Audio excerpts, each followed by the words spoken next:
This is the most bizarre, strange phone call I've ever heard in my entire life, I think. After JFK's assassination in late 1963, President Lyndon Johnson reached out to Jackie O to console her.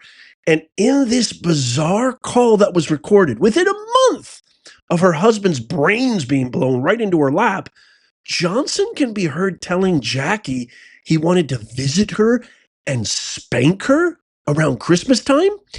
And also, there's a mention of like these vitamin B shots that she's taking, which are like medical grade methamphetamines that both her and JFK were on the record, verified, of being addicted to. I'm going to play this phone call with you. And then if you want to come on back, I've got a whole lot more to share with you. New unredacted JFK files that are going to blow your mind. Come on back. Hello? Hello? Jackie? Mr. President? I love you. Aren't you sweet? Where are you? You just skipped away from this town. I ought to had you arrested. But I was so mad at myself. Yeah, well, you ought to be mad. You almost made me mad at you leaving without coming by and hugging me and telling me goodbye. Yeah, but did you get my note? Yes, I did, and Across the ladybird, I felt so stupid. well, I miss you, and I'm thinking of you, and I know your Christmas won't be what it ought to be, but I wish that I could make it happier. When I got ready to go to home for my Christmas, the Congress just said they'd spank me and hit me right in the face and wouldn't let me go, and that's the way I want to do you next time if you don't tell me goodbye. Oh, listen, as soon as you get back, I'll come and get a vitamin B shot from Dr. Travell. Won't you do that? Yeah. Won't you do that? Yeah. Thank you, honey. Yeah. Bye. Whoa. So apparently this phone call took place on December 3rd, 1963.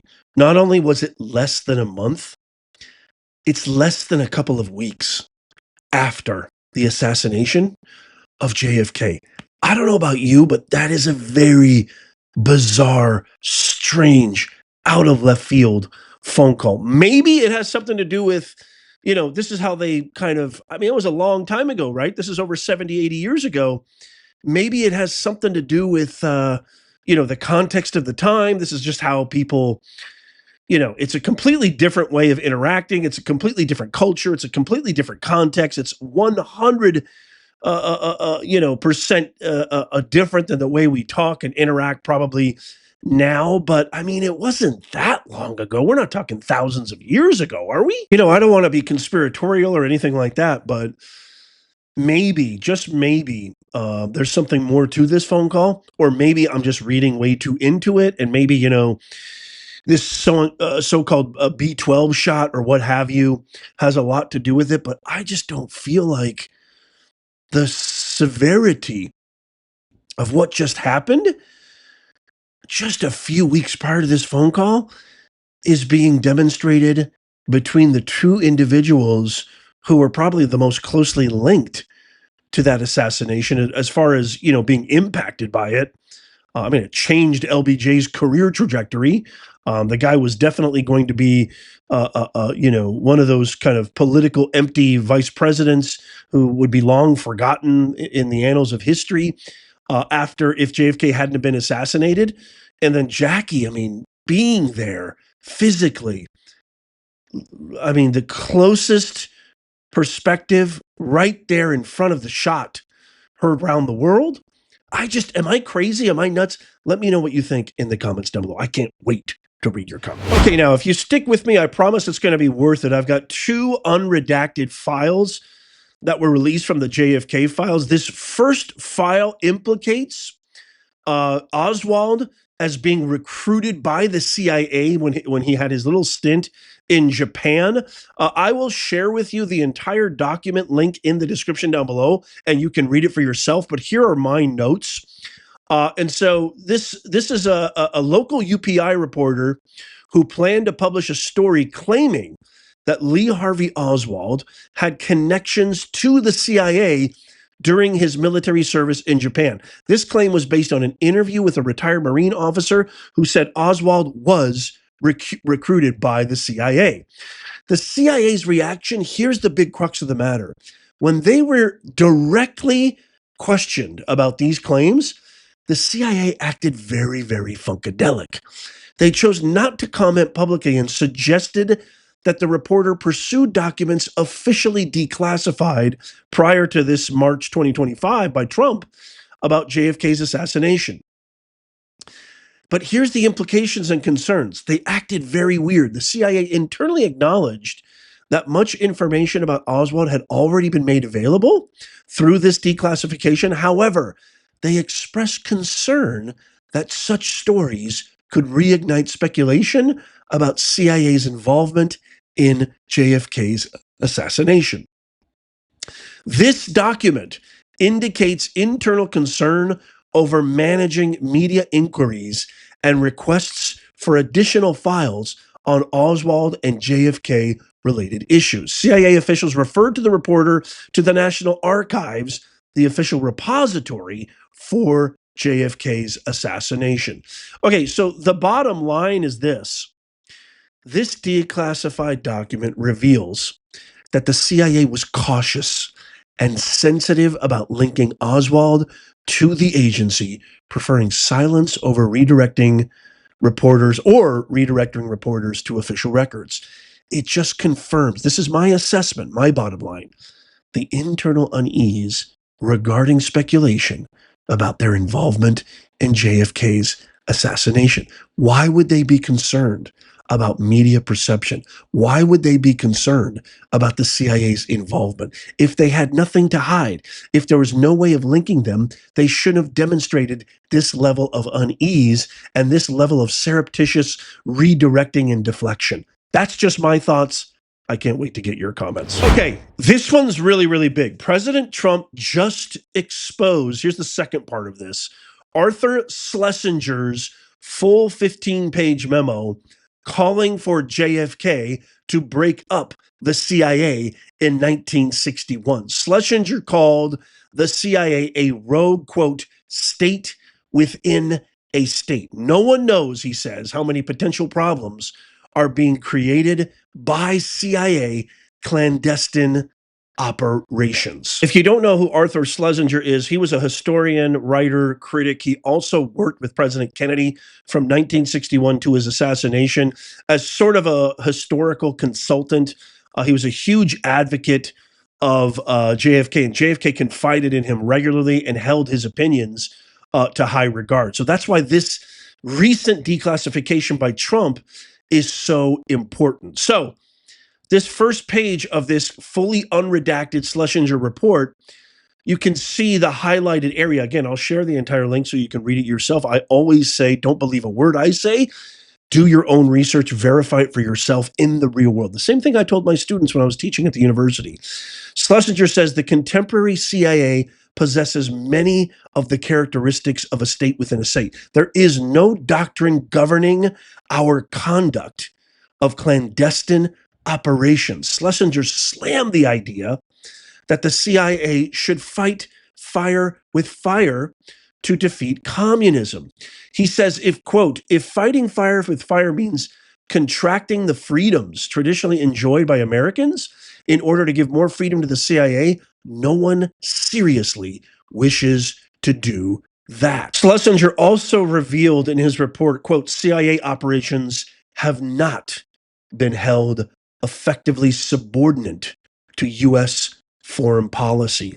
In short, no one knows how many potential problems for U.S. foreign policy and how much potential friction with friendly states are being created at this moment by CIA clandestine operations, he says down here in my highlighted portion. Moving along in the next page, this is really, really big right here. You know, in practice, Schlesinger told JFK the State Department had become, quote, a rubber stamp, end quote, for CIA clandestine operations. The concept of contingency planning has legitimized the concrete preparation of operations still presumably in a hypothetical stage. If a group is assembled and revved up on a contingency basis, then the failure to carry the project through, it is argued, will invite the disappointment and alienation of the group. Goes on to say the CIA has effectively made policy in many parts of the world. A number of governments still in power know that they have been targets of CIA attempts at overthrow, not a state of mind calculated to stimulate friendly feelings toward the U.S. So Schlesinger recalled Assistant Secretary of State for Inter-American Affairs Thomas C. Mann's reaction to the botched Bay of Pigs invasion.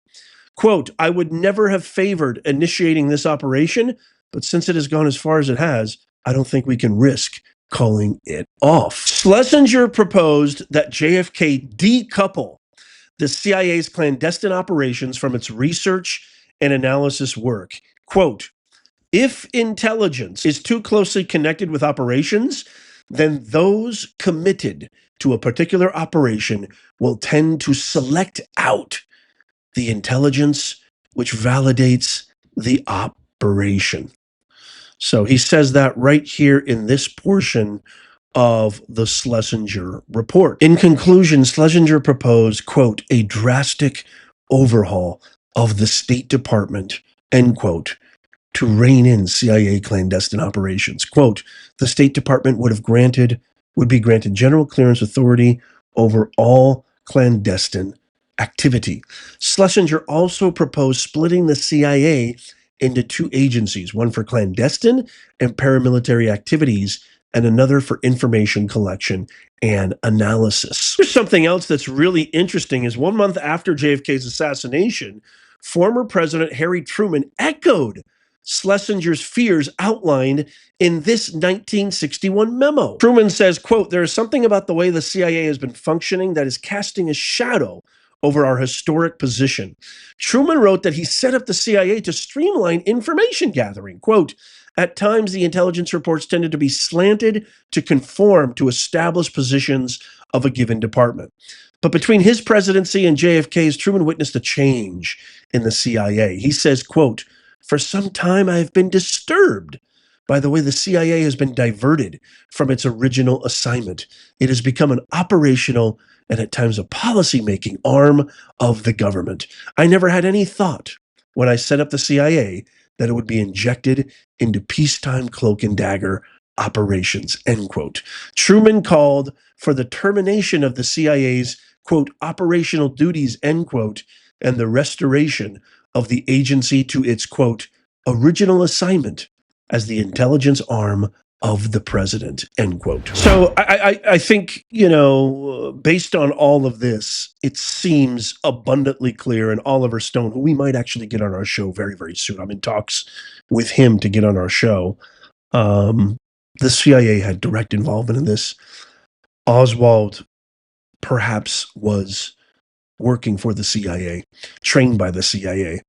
And there's no doubt that as more of these files, the more analysis, the deeper I dive, it's abundantly clear Lee Harvey Oswald was not some random lone gunman who had some kind of animus towards President Kennedy, that there's so much more involved here. And I can't wait to get your comments on this. I'm going to be digging and digging and digging and trying to go as deep as I possible. But let me know in the comments what you think of this Schlesinger report and the other document about Oswald being intercepted and trained by the CIA.